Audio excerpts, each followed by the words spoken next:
Welcome everyone. Reflective mind में आप सभी का स्वागत है। The topic of discussion is human settlement from class 12 geography.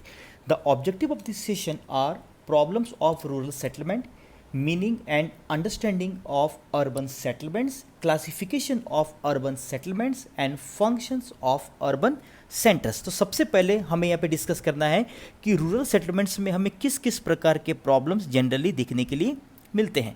Rural settlements in the developing countries are large in number and poorly equipped with infrastructure। आप सभी को पता है कि डेवलपिंग कंट्री में most of the population rural होती है और अर्बन एरिया में पॉपुलेशन का percentage as compare to developed area क्या होता है, कम होता है। तो डेवलपिंग कंट्री में रूरल एरियाज में जो सेटलमेंट है उनमें बहुत सारे प्रॉब्लम्स जनरली हमें देखने के लिए मिलते हैं। They represent a great challenge and opportunity for planners. तो वहाँ पे लोगों के लिए एक बहुत बड़ा चैलेंज है कि कैसे हम उन प्रॉब्लम्स को ठीक करें, उन प्रॉब्लम्स को सॉर्ट आउट करें और कैसे उन एरियाज में भी हम बेहतर फैसिलिटीज़ को प्रोवाइड करा सकते हैं। सप्लाई ऑफ वाटर, सबसे पहला जो मेजर प्रॉब्लम हमें दिखता है, supply of water to rural settlements in developing countries is not adequate. तो सप्लाई ऑफ वाटर की स्थिति हमें ठीक नहीं दिखती है। People in villages particularly in mountainous and arid areas have to walk long distances to fetch drinking water. जो drier area है, राजस्थान के एरिया को देखें, high mountainous hilly Himalayan area को देखें, तो वहाँ पे लोगों में या लोगों के बीच में वहाँ पे पानी का प्रॉब्लम एक बहुत बड़ा प्रॉब्लम है और उन्हें पानी लाने के लिए बहुत लंबे डिस्टेंस को उन्हें क्या करना पड़ता है, ट्रैवल करना पड़ता है। Water borne disease such as cholera, jaundice tend to be a common problem. अब देखिए, एक जगह पानी नहीं है वो प्रॉब्लम है, लेकिन एक जगह जहाँ पे पानी का एबंडेंस है वहाँ पे हमें water borne disease like cholera, jaundice का भी हमें दिखता है वहाँ पे बहुत ज़्यादा असर। The countries of South Asia face conditions of drought and flood very often. Crop cultivation sequences in the absence of irrigation also suffer. तो यहाँ पे क्या बताया जा रहा है कि विलेज एरिया में पानी से जुड़े हुए कई प्रकार के प्रॉब्लम, एक तो एक ऐसे स्पेसिफिक एरियाज भी हैं जहाँ पे वाटर की पर्याप्त अवेलेबिलिटी नहीं है, फर्स्ट थिंग। सेकंड थिंग, बहुत जगह ऐसी भी जगह हैं जहाँ पे पानी बहुत ज़्यादा मात्रा में अवेलेबल होने के कारण भी वहाँ पे वाटर बॉर्न डिजीज़ हमें ज़्यादा दिखते हैं। तीसरी बात यहाँ पे क्या है कि चूँकि रूरल एरिया में एग्रीकल्चरल एक्टिविटीज़ ज़्यादा होती है तो वहाँ पे भी इरिगेशन का प्रॉपर व्यवस्था नहीं होने के कारण भी बहुत सारे फसल पानी के अभाव में क्या हो जाते हैं, खराब हो जाते हैं या नष्ट हो जाते हैं। The general absence of toilet and garbage disposal facilities cause health related problem. अब देखिए यहाँ पे एक और प्रॉब्लम क्या रहा है कि जहाँ पे प्रॉपर सैनिटेशन की फैसिलिटी नहीं है, प्रॉपर जो कूड़ा करकट है, जो गार्बेज है, उसको डिस्पोज करने के प्रॉपर तरीके नहीं है, इस कारण से भी हमें रूरल एरिया का जो एक एनवायरनमेंट दिखता है वहाँ पे पॉल्यूशन की समस्या बहुत बड़े पैमाने पे स्पेशली डेवलपिंग कंट्रीज में हमें दिखती है। The design and the use of building materials of houses vary from one ecological region to another ecological region।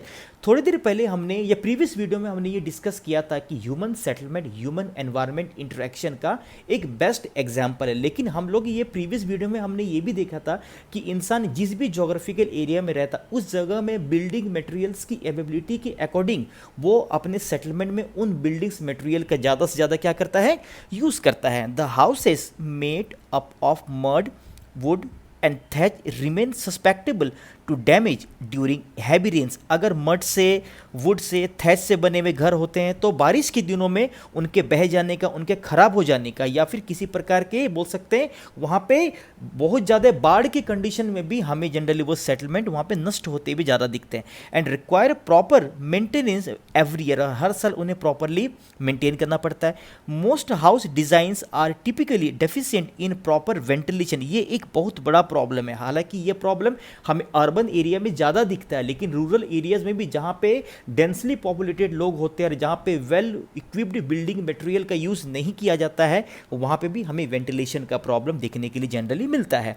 Besides the design of a house includes the animal shed along with its fodder, store, with in it. अब देखिए ये उन जगहों पे भी देखा था जहां पे लोग अपने जानवरों को रखते हैं और उसी के आसपास वो अपने लिए सेटलमेंट को भी क्या करते हैं, डेवलप करते हैं।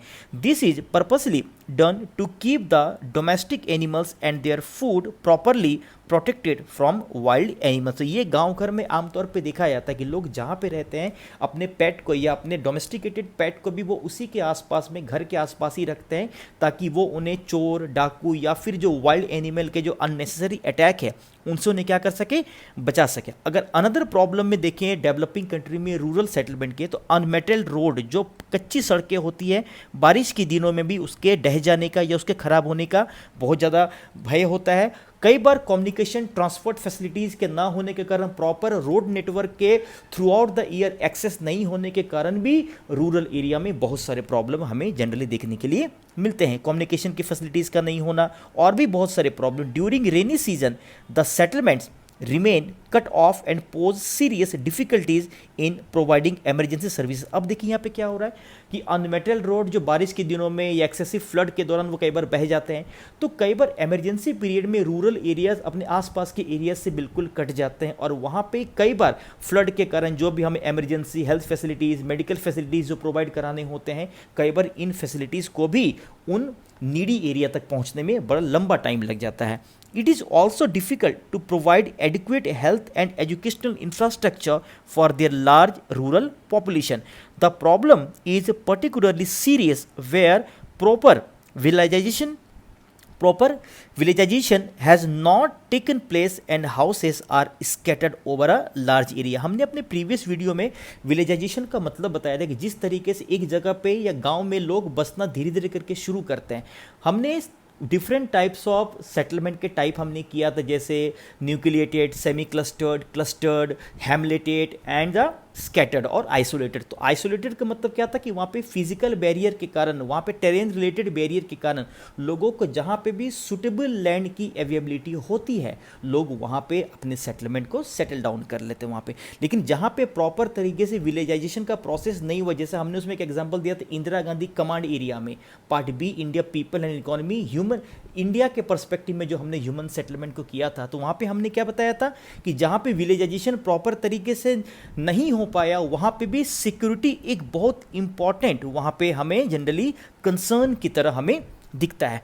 The next important topic is urban settlement. Urban area का मतलब हमने अपने प्रीवियस वीडियो में डिस्कस किया था कि एक ऐसा सेंटर, एक ऐसा सेटअप जो जनरली नॉन एग्रीकल्चरल एक्टिविटी में जहाँ के पीपल का एंगेजमेंट क्या होता है, ज़्यादा होता है। Rapid urban growth is a recent phenomena, और इसी के लिए हमने एक वर्ड यूज़ किया था urbanisation. Until recent times, a few settlements reached the population size of more than a few thousand inhabitants. The first urban settlement to reach a population of 1 million was the city of London around 1810. By 1982, approximately 175 cities in the world had crossed the 1 million population range। ये छोटा सा factual data दिया हुआ है, आप इसको देख सकते हैं।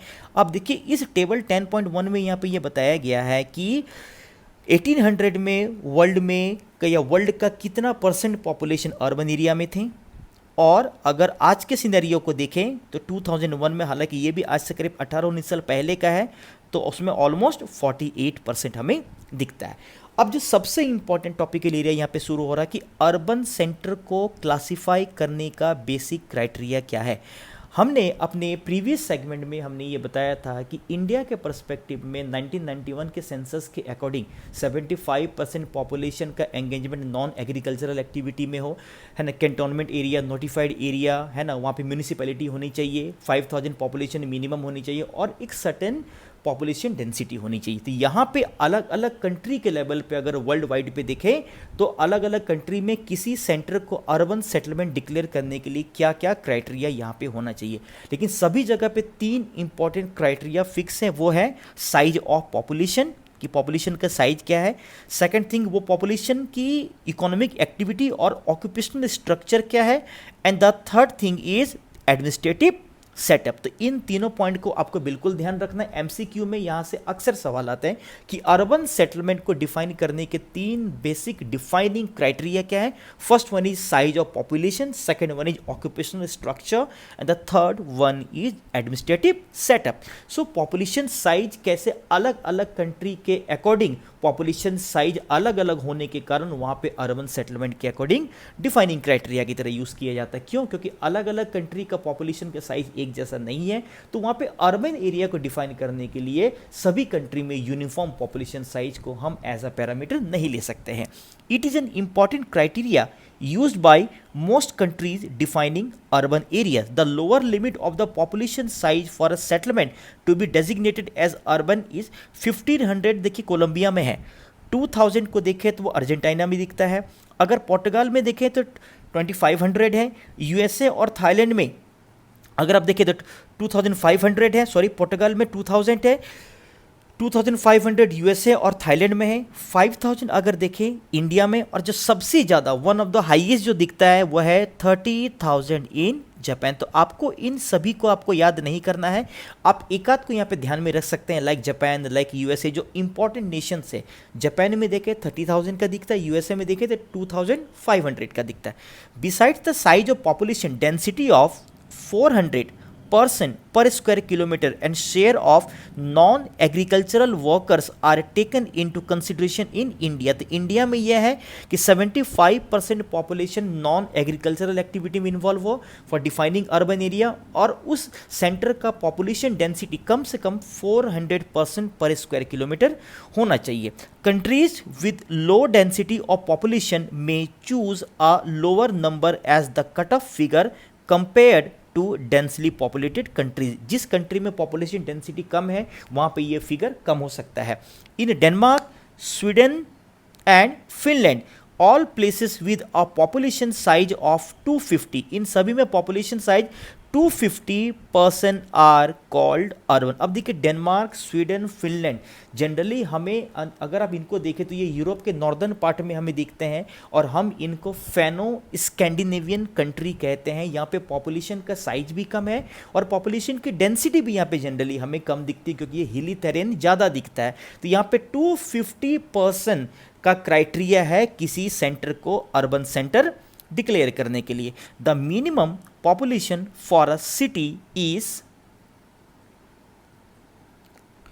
the minimum population for a city is 300 in Iceland, where in Canada and Venezuela it is 1000 persons। तो ये था पॉपुलेशन साइज। अलग अलग कंट्री के अकॉर्डिंग अलग अलग पॉपुलेशन साइज को अर्बन एरिया को डिमार्केट और डिफाइन करने के लिए हम लोग जनरली यूज़ करते हैं।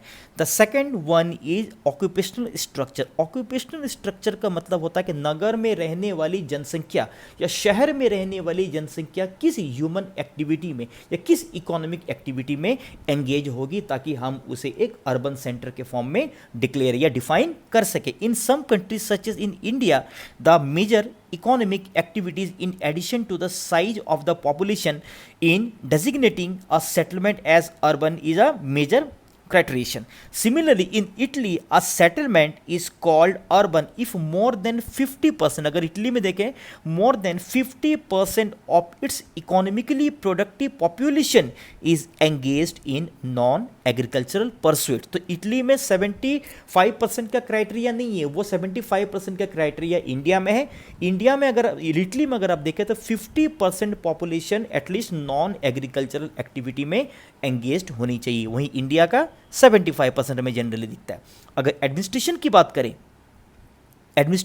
करें, the administrative setup is a criterion for classifying a settlement as urban in some country। जैसे इंडिया में देखें तो कैंटोनमेंट की बात करें, नोटिफाइड एरिया की बात करें, म्यूनिसिपैलिटी की बात करें, तो एडमिनिस्ट्रेटिव सेटअप को भी कुछ स्पेसिफिक कंट्रीज में हम अर्बन एरिया को डिफाइन करने के लिए एक इंपॉर्टेंट क्राइटेरिया की तरह यूज करते हैं। Any size is classified as urban, it has a municipality, cantonment board और notified area council। Similarly, in the Latin American countries like Brazil and Bolivia, तो Latin American countries like Brazil और Bolivia में किसी भी administrative centre is considered urban irrespective of its population size. तो देखिए Brazil और Bolivia में क्या है कि any administrative centre is considered urban irrespective of its population size. Brazil और बोलीविया में देखा जाता है कि अगर वहाँ पे एडमिनिस्ट्रेटिव सेटअप है, भले उसका पॉपुलेशन साइज कुछ भी हो, हम उसे एक अर्बन सेंटर की तरह क्या करेंगे, कंसीडर करेंगे। तो इससे आपको क्या पता चल रहा है कि अलग अलग कंट्रीज में अर्बन एरिया को डिफाइन करने के लिए डिफाइनिंग क्राइटेरियाज अलग अलग हमें जनरली देखने के लिए मिलते हैं। The next one is location. Location का मतलब आप लोगों ने पढ़ा था अपने प्रीवियस क्लासेस में 11 में कि लैटिट्यूड और लॉन्गिट्यूड का जो इंटरसेक्शन होता है हम उसे जनरली स्पेसिफिक पर्सपेक्टिव में हम लोकेशन कहते हैं। ऑन इन जनरल अगर बोलें तो लोकेशन का मतलब होता है कोई भी प्लेस किसी भी जगह कोई भी प्लेस किस जगह पे सिचुएटेड है, हम उसे एक जनरल सेंस में हम उसे लोकेशन की तरह देखते हैं। Location of urban centre is examined with reference to their function, कि वो कौन सा फंक्शन कर रहा है उसके आधार पे हम उसके लोकेशन से उसके फंक्शन को कई बार डिसाइड करते हैं। For example the siting requirements of a holiday resort are quite different from that and industrial town. अगर आप हॉलीडे रिसोर्ट को देखें, शिमला को देखें, अगर आप खरसियांग को देखें, आप कुल्लू को देखें, मनाली को देखें, तो उसके लोकेशन को आप industrial town like Raniganj, Jharia, Durgapur, है ना, आप इनके लोकेशन से आप उसके लोकेशन को बिल्कुल डिफरेंट पाएंगे। अब मिलिट्री सेंटर और सी पोर्ट के लोकेशन को देखे, मिलिट्री सेंटर लाइक अंबाला को देखे, तो इन सब चीज़ों का फंक्शन, इन सब प्लेसेस का, इन सभी शहर का फंक्शन अलग अलग होने के कारण उनका लोकेशन भी अलग अलग होता है। Strategic towns require sites offering natural defence. जो स्ट्रेटजिक टाउन होते हैं, जो हमें सेना के पॉइंट ऑफ व्यू से, सिक्योरिटी के पॉइंट ऑफ व्यू से, डिफेंस के पॉइंट ऑफ व्यू से जो होते हैं, उनका एक यूनिक लोकेशन होता है ताकि एनिमी उसको इजीली एक्सेस ना कर पाए, अपने रडार में उसको जल्दी करके उसे कैच ना कर पाए। Mining towns require the presence of economically valuable minerals. Mining town वहीं पे होंगे जहां पे इकोनॉमिकली वैल्यूएबल मिनरल्स की अवेलेबिलिटी होगी। मिनरल्स हर जगह नहीं मिलता, वो अनइवनली डिस्ट्रीब्यूटेड होता है। तो मिनरल्स की बात करें, इंडस्ट्रियल टाउन की बात करें, सी पोर्ट की बात करें, मिलिट्री सेंटर की बात करें, दे ऑल अर्बन सेंटर्स, अलग अलग फंक्शन के कारण इनका लोकेशन भी हमें अलग अलग जनरली दिखता है। Industrial towns generally need local energy supplies और रॉ मटेरियल्स। अगर आप इंडिया में जितने भी आयरन स्टील प्लांट्स लाइक अगर आप देखें दुर्गापुर, बोकारो, राउरकेला, जमशेदपुर, है ना, अगर आप देखें भिलाई, तो इन सबों का लोकेशन जनरली हमें रॉ मटेरियल एरिया या कोल माइनिंग एरियाज के आसपास हमें आयरन स्टील प्लांट्स का लोकेशन दिखता है, क्योंकि कोल आयरन स्टील में यूज़ किया जाने वाला सबसे, अब नहीं बोल सकते सबसे, आप बल्कि भी बोल सकते हैं, सबसे वाइटल भी एक रॉ मटेरियल की तरह यूज़ होता है। Tourist centres require attractive scenery और a marine beach, a spring with medicinal water और historical realities, ports require a harbor, etc. Locations of the earliest urban settlements were based on availability of water. आप सभी को पता बच्चे कि सबसे पहली बार ह्यूमन सिविलाइजेशन रिवर बैंक के अलॉन्ग डेवलप हुआ, क्योंकि वाटर जीवन को सर्वाइव करने के लिए, जीवन के सर्वाइवल के लिए सबसे इंपॉर्टेंट नीड है। तो शुरुआती जितने भी urban settlement, one of them is Indus valley civilisation. आप देखिए वो इंडस और उसके ट्रिब्यूटरी के बैंक के अलॉन्ग आज से 4500 साल पहले क्या हुआ था, डेवलप हुआ था। बिल्डिंग मटेरियल्स, फर्टाइल लैंड, तो शुरू में किस किस पे जोर था, अवेलेबिलिटी ऑफ वाटर, वहाँ पे किस प्रकार की बिल्डिंग मटेरियल्स की अवेलेबिलिटी है, और सबसे बड़ी बात वो लैंड फर्टाइल लैंड है या नहीं। Today while these considerations still remain valid, modern technology plays a significant role in locating urban settlements far away from the source of these materials. शुरुआती अगर सेटलमेंट को आप देखें तो वहाँ पे वाटर, बिल्डिंग मटेरियल्स और फर्टाइल लैंड सबसे इंपॉर्टेंट क्राइटेरिया होता था सेटलमेंट को सेटल डाउन होने के लिए। लेकिन आज ह्यूमन टेक्नोलॉजिकली इतना एडवांस हो चुका है, इतना अपने आप को टेक्नोलॉजिकली डेवलप कर चुका है कि इन चीज़ों को ट्रेड के द्वारा, ट्रांसपोर्ट के द्वारा, कम्युनिकेशन के द्वारा, या जहाँ पे इन चीज़ों की अवेलेबिलिटी नहीं भी है वहाँ पे भी वो अपने सेटलमेंट को या अर्बन सेटलमेंट को बना पा रहा है। यहाँ पे piped water can be supplied to a distant settlement. अब देखिए जहाँ पे पानी की अवेलेबिलिटी बहुत अच्छी नहीं भी है, वहाँ पे भी ह्यूमन ने किसी दूसरे एरिया से या किसी वाटर एबंडेंस वाले एरिया से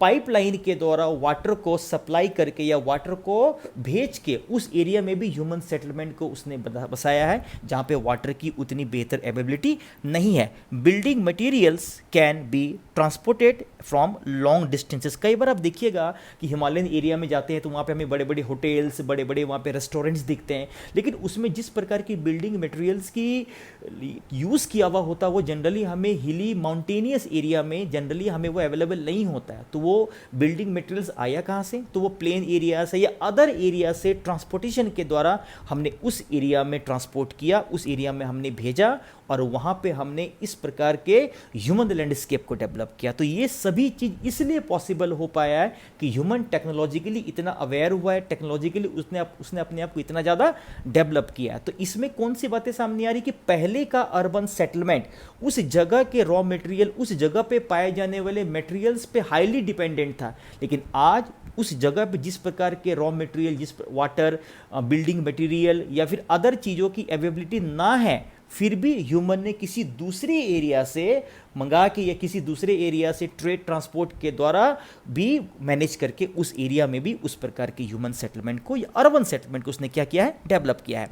apart from site the situation plays and important role in the expansion of towns. तो अभी तो हमने साइट के बारे में किया, लेकिन वहाँ पे किस किस प्रकार का सिचुएशन है, कैसी परिस्थितियाँ हैं, वो भी अर्बन सेटलमेंट और ह्यूमन सेटलमेंट को ग्रो करने में एक बड़ा इंपॉर्टेंट रोल प्ले कर रहा है। Urban centres which are located close to an important trade route have experienced rapid development. अब देखिए, आपको पता है बच्चे कि अगर अर्बन एरिया की बात करें तो वो नॉन एग्रीकल्चरल एक्टिविटी ज़्यादा करता है, सेकेंडरी, टर्सरी, क्वार्टरनरी, क्वीनरी।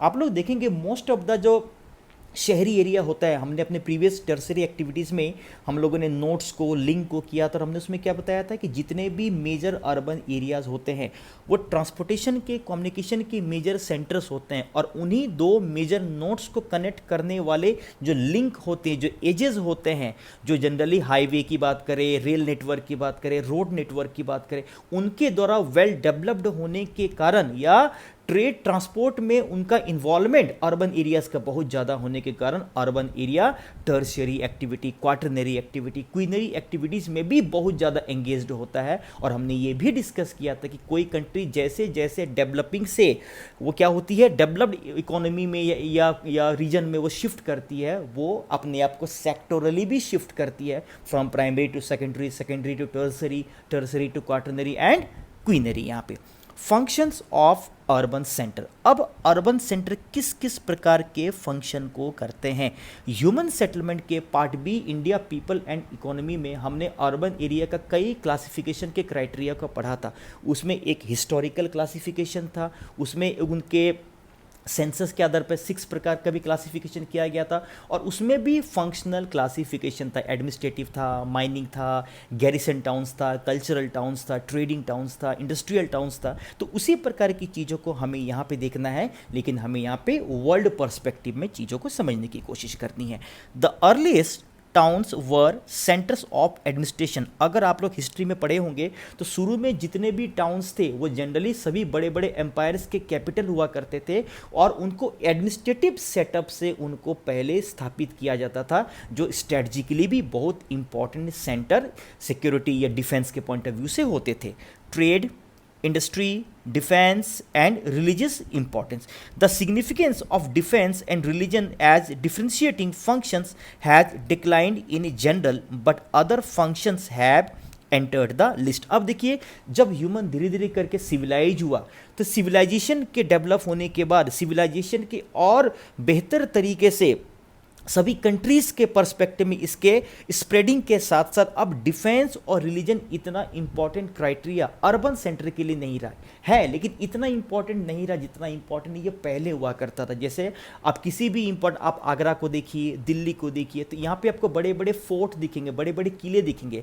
तो किला बनने का मतलब ही था कि वहाँ पे एक बहुत बड़ा ऑब्जेक्टिव उस शहर को क्या था कि एनिमी के इन्वेडर से या एनिमी के आक्रमण से रोकना था वहाँ पे कहीं नहीं। तो वहाँ पे डिफेंस डिफेंस और सिक्योरिटी सबसे पहले प्रायोरिटी होती थी, लेकिन समय आने के साथ साथ और ज़्यादा सिविलाइजेशन और ह्यूमन अपने आप को डेवलप करने के साथ साथ अब सिर्फ डिफेंस और सिक्योरिटी पर्पस से अर्बन सेंटर डेवलप नहीं हो रहे हैं, अदर पर्सपेक्टिव भी, अदर पर्पस भी उसमें धीरे धीरे करके इन्वॉल्व हो रहे हैं, जैसे recreational, residential, transport, mining, manufacturing and most recently activities related to information technology, IT जिसको आप लोग बोलते हैं, बीपीओ, केपीओ, हम लोगों ने टर्सरी, क्वार्टरनरी, क्वीनरी में हमने इन डिटेल पढ़ा, आप उस वीडियो को जाके चेक करें, IT related, carried on in specific towns. Some of these functions do not necessarily require the urban center to have any fundamental relationship with their neighboring rural areas.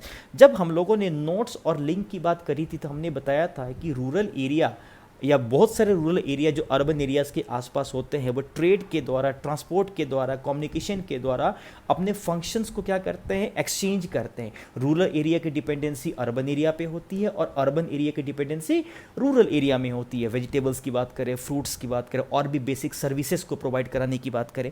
लेकिन IT या information communication technology कुछ ऐसी services है जिसके लिए urban area के लिए as a raw material dependency उसकी रूरल एरिया पे नहीं होती। ये किसी भी अर्बन एरिया में ये इजीली सेटअप हो सकता है। इसके लिए हमें टेक्नोलॉजी और इसके लिए हमें ह्यूमन पावर या ह्यूमन रिसोर्स की इमीडिएट रिक्वायरमेंट ज़्यादा होती। इस बॉक्स में आप यहाँ पे समझ सकते हैं कि कैसे आईसीटी ने ह्यूमन सेटलमेंट को या न्यू सेटलमेंट को उसने प्रभावित किया है। तो इसके बारे में आप अपने कॉपी में आप एक छोटा सा लाइन लिख सकते हैं या आप इसके बारे में कुछ शब्द लिख सकते हैं कि आईसीटी और ह्यूमन सेटलमेंट, ये आईसीटी ने किस तरीके से न्यू सेटलमेंट को प्रभावित किया है, टेक्नोलॉजी किस तरीके से हमारे ह्यूमन सेटलमेंट में हेल्पिंग है। आप इसको अपने कॉपी पे लिख सकते हैं।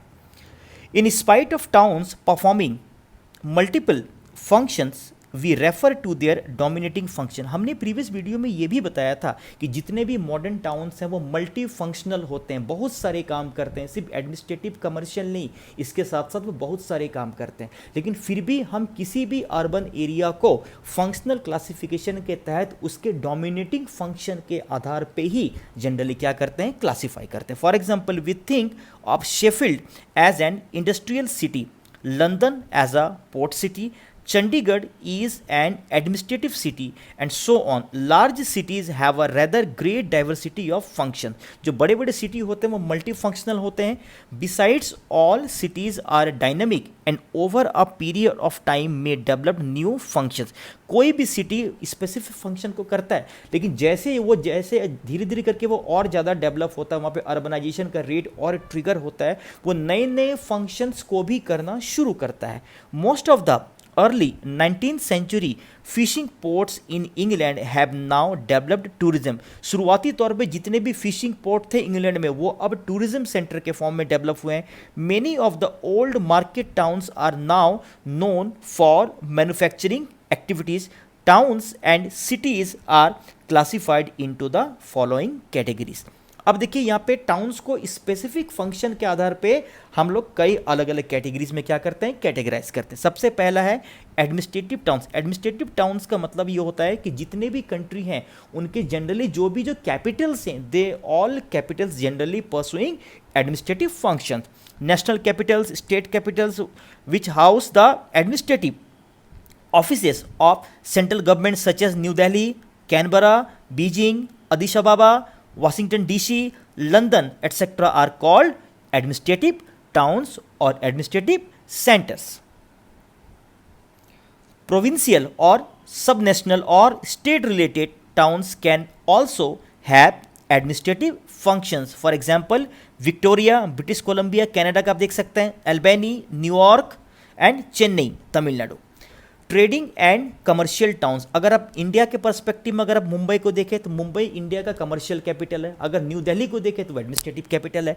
Agricultural markets such as Winnipeg Canada में, कंसास सिटी आपका जनरली ये दिखता है, अमेरिका या कनाडा में देख लीजिएगा, मैं थोड़ा सा कंफ्यूज कर रहा हूँ। Banking and financial centres like Frankfurt Germany में, Amsterdam, large inland centres like Manchester London में, Saint Louis and transport nodes such as Lahore Pakistan, Baghdad Iraq में एंड आगरा इंडिया में have been important trading centres. अब देखिए बच्चे, यहाँ पे आपको सभी नाम को याद नहीं करना, एक दो नाम को आप यहाँ पे अपने जहन में जरूर रखिए। जैसे फ्रैंकफर्ट जर्मनी का रख लिया, मैनचेस्टर बड़ा फेमस इंडस्ट्रियल रेवोल्यूशन से जुड़ा हुआ है लंदन का, लाहौर पाकिस्तान का, तो एक दो नाम आप यहाँ पे वर्ल्ड के पर्सपेक्टिव में ध्यान में रख सकते हैं। कल्चरल टाउन्स का मतलब होता है कि वैसे टाउन जो कल्चरल एक्टिविटी में इन्वॉल्व ज़्यादा होते हैं, और one of them is our religious practices. Place of pilgrimage such as Jerusalem, Mecca, Jagannathpuri, Varanasi are considered cultural towns. These urban centers are great religious importance. Additional function में अगर आप देखें, additional functions which the cities perform are health and recreation, Miami and Panaji. Miami को देखें तो USA में एक state है फ्लोरिडा, वहीं पे मयामी वर्ल्ड फेमस है। पणजी की बात करें गोवा में। इंडस्ट्रियल टाउन की बात करें तो यूएसए में ग्रेट लेक्स के आसपास आप देख सकते हैं पिट्सबर्ग एंड जमशेदपुर। कहाँ पे है? Jharkhand. Tata world famous for TISCO, TELCO, mining and quarrying. Broken Hill अगर आप देखें तो ये ग्रेट लेक्स के आसपास में यूएसए में दिखता है। धनबाद की बात करें तो ये झारखंड में, world famous for black diamond और coal and transport, Singapore and Mughal Sarai.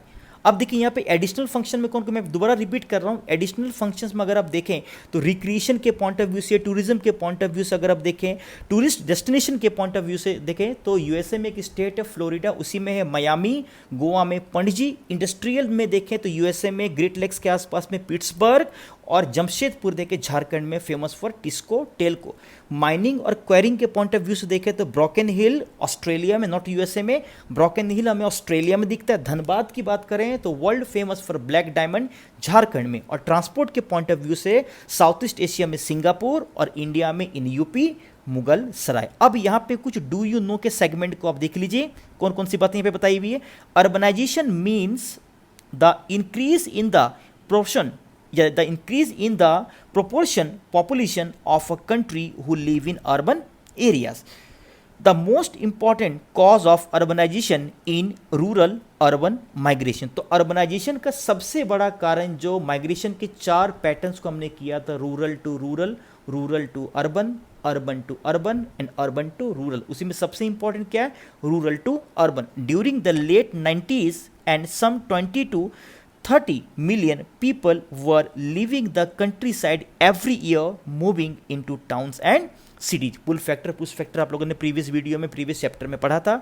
Developed countries experience rapid urbanisation during the 19th century. 19th century में जितने भी डेवलप कंट्री हैं वहाँ पे बहुत बड़े पैमाने पे हमें अर्बनाइजेशन दिखता है, लेकिन अब अर्बनाइजेशन डेवलप्ड कंट्री में कम, डेवलपिंग कंट्री में अर्बनाइजेशन का रेट हमें ट्रिगर होता हुआ दिख रहा है। Developing countries experience rapid urbanisation during the second half of the 20th century. तो 19th century urbanisation develop country के पॉइंट ऑफ व्यू से इंपॉर्टेंट था, और अगर आप 20th सेंचुरी के सेकेंड हाफ को देखें तो वो डेवलपिंग कंट्रीज के अर्बनाइजेशन के पॉइंट ऑफ व्यू से एक बड़ा इंपॉर्टेंट समय माना गया। तो इस वीडियो में हमने रूरल सेटलमेंट के प्रॉब्लम्स को, अर्बन सेंटर का मतलब क्या होता है, अर्बन सेंटर को अलग अलग कंट्री में डिफाइन करने के defining criteria like population size, occupation, location, इन सभी को हमने डिटेल में कवर किया। आई होप इस डिस्कशन से इन सभी ऑब्जेक्टिव्स के बारे में आपकी एक बेहतर बेसिक अंडरस्टैंडिंग बन पाई होगी। Thank you so much all for watching video.